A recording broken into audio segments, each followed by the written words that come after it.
Once the content is ready, it's time to check it for plagiarism. This function works well in multiple languages.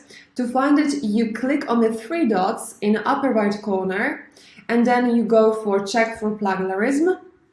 The check usually takes from 2 to 5 minutes, and if you are performing a plagiarism check in a domain-related project, we will be looking for duplicates outside of your project domain.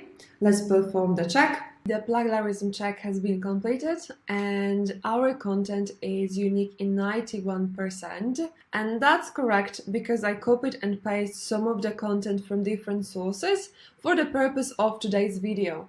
Now let's look at the full details. Here is our content. The highlighted sentences are the ones that have been copied. If you want to see the source, click on those sentences, and on the right hand side you can see the sources. Now let's save and close this check. Later on, if you want to find this plagiarism check, you click on the folder icon, and here is saved plagiarism check. That's all.